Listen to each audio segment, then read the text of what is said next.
Many of you are asking me for an update on Salesforce as the stock is finally going up. It's been a disaster. It's down 12% over the last year, really bad. But the stock's finally going up because the company has issued 2030 guidance. Very interesting because a lot of companies right now, like Oracle and many others, and pretty much everyone is issuing 2030 guidance. Very, very interesting. And Salesforce has issued their own 2030 guidance, guiding 10% plus organic growth, excluding their latest acquisition or future acquisitions. It got the market excited, and the stock is finally going up. And I've been saying that CRM has been a trap for a while. So I'm going to give you an update on CRM and let you know if my opinion has changed and let you know my opinion in general. So I really hope you enjoy it as always. Now, again, a lot of investors in the market got very excited on a $60 billion plus revenue target by 2030, which is 10% plus organic.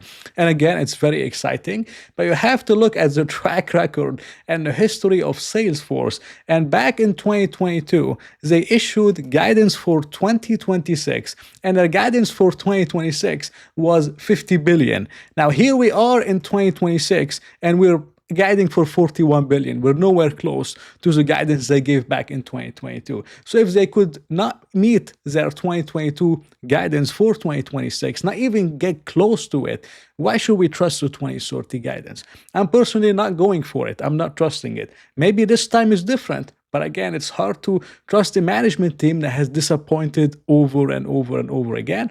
And, I think for me personally, it's more of a tactic that the company uses for, the stock to perform well. Because if the stock is going up, they could do more acquisitions for less amount of shares because they use shares to do acquisitions. So they can issue less shares, do more acquisitions. And so this way they can even create shareholder value per share over the long term. So I think this is why they're doing this. But I highly doubt they're going to meet the 2030 guidance. But again, anything is possible. Now, looking at the company's revenue growth, it has been decelerating a lot. And whenever you have a company of the size of Salesforce with such a trend in terms of decelerating revenue growth from 26%, 21, 14, 11, 10, 8%, 7%, picked back up to 9%, it's very hard to turn the ship around. It's very, very hard. And now they're only guiding 10%. It's possible they can maybe sustain, 9 to 10%. It's possible, but it's very hard to turn this momentum around, which makes me a little bit doubtful. Now, to give them some credit, they did expand their operating margin by a major way from 17% to 34%. This is a very profitable business, I have to admit. Free cash flow has also expanded in a major way from $4 billion in 2021 to $14 billion in 2026. This is more than triple the free cash flow of Salesforce. All those things are pretty amazing. Now, something else has gone up a lot over the last 10 years, and this is shares outstanding, because the company does use shares to do acquisitions, and they also have stock-based compensation expense, which is high. Now, again, over the last 5 years, the company has been a net buyer of their stock, and shares outstanding have actually gone down. So this is a good change in trend, and it's a good thing for the company. But over the last 10 years, you could see the shares outstanding ballooning because they use shares to do acquisitions, and the acquisitions that they do are a little bit expensive, which is why their return on invested capital is terrible. It goes from positive 5%, deep in the negative 2%. Now it's around 6 to 7%. It's been improving. But still, the return on invested capital is really not good at all for a company that does a lot of acquisitions, because they're very well known for overpaying for those acquisitions. Now, Salesforce is not really a bad company. They have a lot of good things going for them. The last report was actually really, really good. They got 9% revenue growth on a constant currency basis. Sales was going up. Services are improving. Subscription revenue, recurring revenue stuff, 9% year on year. This is also improving in a major way. And they did a lot of buybacks. They did some dividends. Operating margins have improved. Their expense profile has been improving also, or has been stabilizing, which is driving operating leverage. And things have been improving in general. So it's really not a bad company, and things have been headed in the right direction. And the company is betting in a major way in terms of becoming an agentic enterprise. So being in terms of the agentic future of AI. And I think they could have a future in that, and they could play a major role in the agentic part of AI. Now, this is again a very profitable business. The gross profit margins are around 77%, so very high gross profit margins, very profitable business, even more profitable than Microsoft, you could say.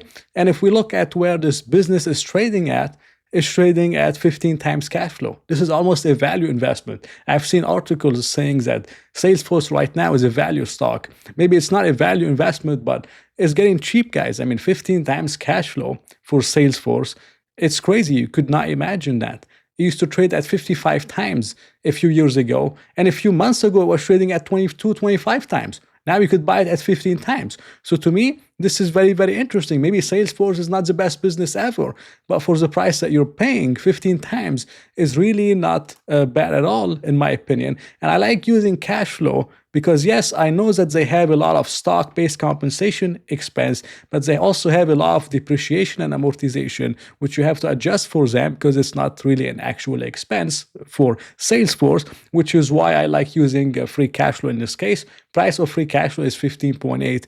I think this is really cheap. Now, for me to come up with some kind of an annual return potential, I'm going to assume that Salesforce is going to hit their 10% target. Although I highly doubt that they're going to hit the 10%, and this is organic again, excluding the acquisitions. So let's assume they do acquisitions and somehow altogether they hit their 10% revenue growth. Now, if they hit their 10% revenue growth, the free cash flow yield is around 6%. If they use the free cash flow yield to do dividends and do buybacks, I'm seeing around a 15 to 16% annual return, excluding a multiple expansion from a depressed 15 times price to free cash flow. So I'm seeing at least 15 to 16% annual return, which is around a double every 5 years on CRM. And this is again excluding a multiple expansion. So if the company over the next few quarters, they can prove that they can actually re-accelerate their revenues in a major way, I think they can get a multiple reversion back to 18, 20 times. I don't believe Salesforce is ever going back to 25, 30 times. But if it goes back to 18, 20 times, and with 10% revenue growth and the 6% free cash flow yield, I mean, could see up to 20% annual return. So I'm not as bearish as I used to be on Salesforce. I don't trust the management team too much. I think there's better opportunities in the market. I talked about Amazon, I talked about Mercado Libre, and a few others, but Salesforce is really not bad. I mean, it's really not bad at all at this price. And I hope they can achieve the 10%, although history has shown us that they really can't do it. But that's my opinion on Salesforce. It was not financial advice. Hope you enjoyed it. If you did enjoy it, please press the like button and maybe consider subscribing. So I'll talk to you in another video.